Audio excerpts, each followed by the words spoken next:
Selanjutnya, Saudara, Penasehat Hukum 7 terpidana kasus pembunuhan Vina melaporkan Aep dan Dede atas kesaksian palsu ke Bareskrim Polri. Menurut Penasehat Hukum, kesaksian Aep dan Dede membuat klien mereka ini mendekam di penjara. Tim Penasehat Hukum 7 terpidana kasus Vina melaporkan Aep dan Dede atas kesaksian keduanya di Polres Cirebon 2016 silam. Tim Penasehat Hukum membawa sejumlah barang bukti yang oleh polisi telah dinyatakan lengkap. Dan kegiatan ini adalah rangkaian kegiatan yang kami lakukan dalam rangka mencari novum dan bukti-bukti baru. Itu ada di depan SMP 11. Faktanya mereka nggak ada di situ, tapi dibilang di situ gitu loh. Dan banyak hal yang kita lihat bahwa dilempari di situ. Ya penduduk sana kita udah ambil bukti-bukti, nggak ada tuh keributan malam itu. Demikian juga yang punya warungnya. Saya udah datang ke sana ngecek, nggak ada keributan tuh. Saksi dalam kasus pembunuhan Vina dan Eki Aep kini tak diketahui keberadaannya. Keluarga Aep mengaku tidak tahu keberadaan Aep. Aep diketahui, Saudara, sebelumnya juga pernah menyebut Peggy Setiawan adalah Peggy Perong yang ada di lokasi saat kejadian.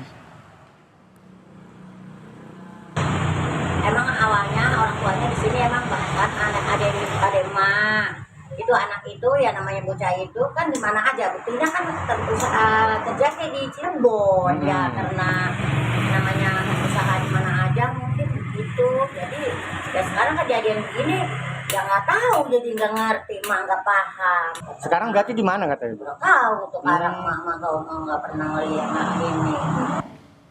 Saudara, kasus pembunuhan Muhammad Rizky Rudiana dan Vina di Cirebon tahun 2016 silam mengungkap kesaksian Aep di persidangan sebagai orang yang menyaksikan pengejaran kedua korban oleh pelaku. Jurnalis Kompas TV Masni Rahmawati dan juru kamera Andika Pratama mencoba menelusuri dan mengilustrasikan lokasi kesaksian Aep pada awal Juni lalu.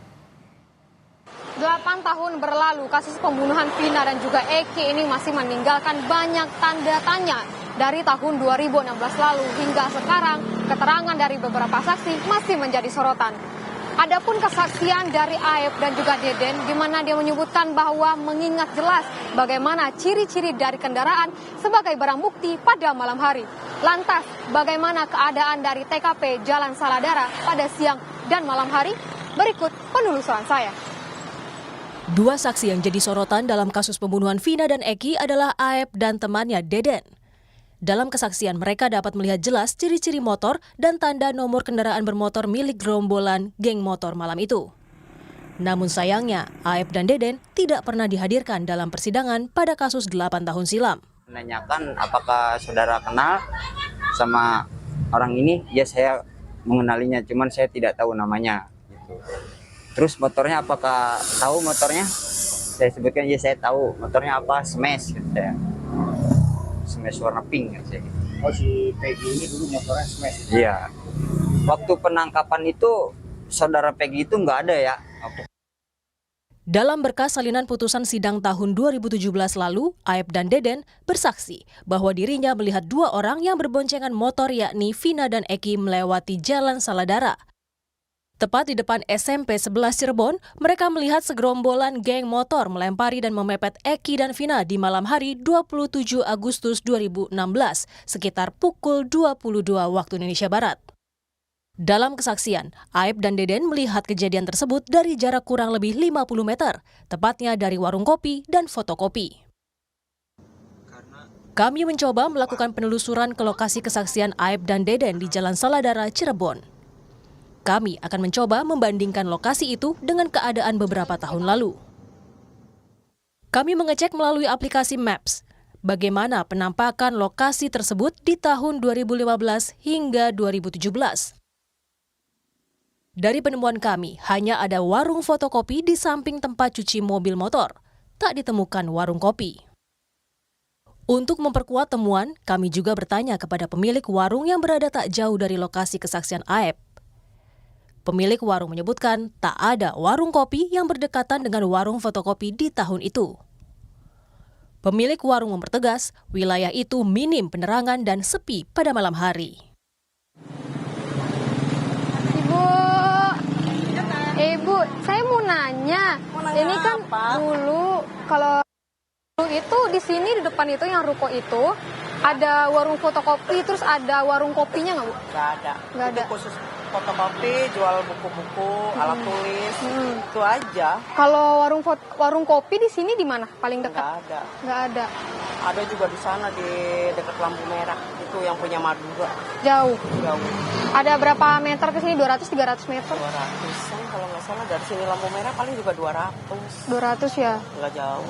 Nah, kalau misalnya tuh kalau di sini warung-warungnya itu buka sampai jam berapa sih, Bu? Jam sore, nggak ada yang sampai malam. Nggak ada sampai malam? Nah, Untuk memastikan kesaksian Aep dan Deden, kami kembali melakukan penelusuran malam hari. sekarang sudah malam, saudara, dan saya berada di Jalan Perjuangan. Disinilah di mana dari kesaksian Aep ini menyebutkan bahwa dia melihat secara langsung bagaimana Eki dan juga Vina dipepet oleh segerombolan orang yang nongkrong di arah sana, di belakang di depan SMP 11 Cirebon.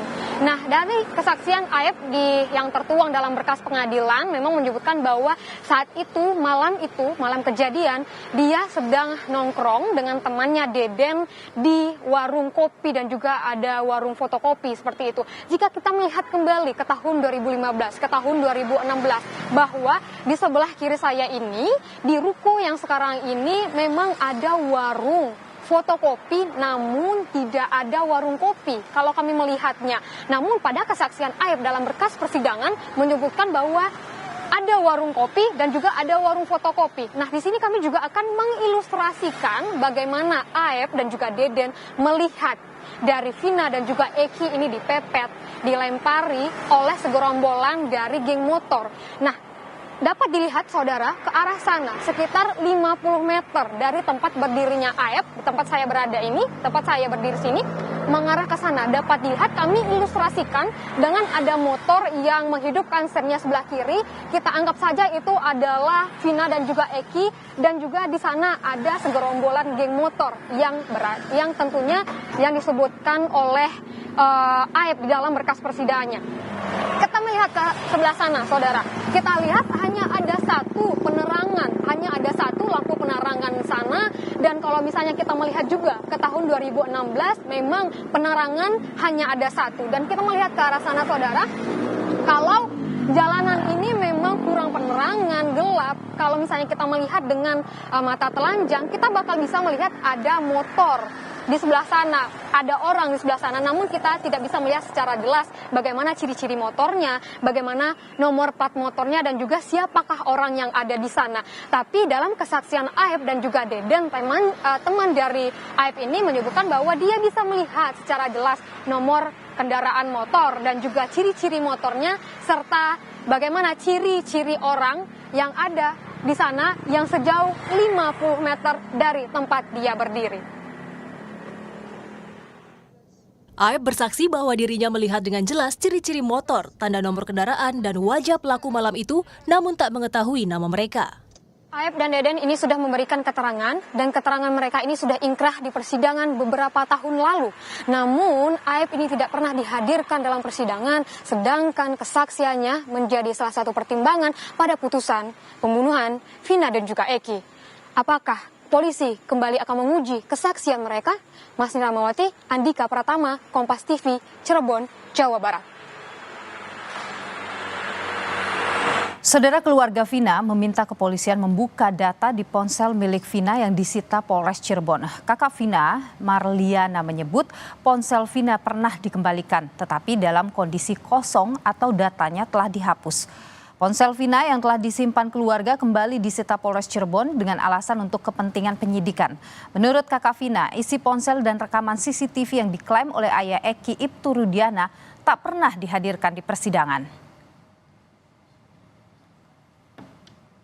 Itu HP-nya itu kontak itu hanya ada kontak keluarga, nggak ada kontak yang lain.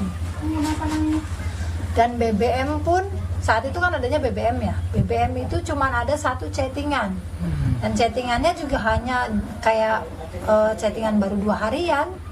Jadi kalau chattingan juga sedikitnya kayak udah ada yang hapus juga gitu. Nomor kontak juga kayak udah ada yang hapus gitu kan. Nah terus di tangan saya itu sekitar 2 hari apa 3 hari barulah diambil buat BB, katanya buat barang bukti gitu kan.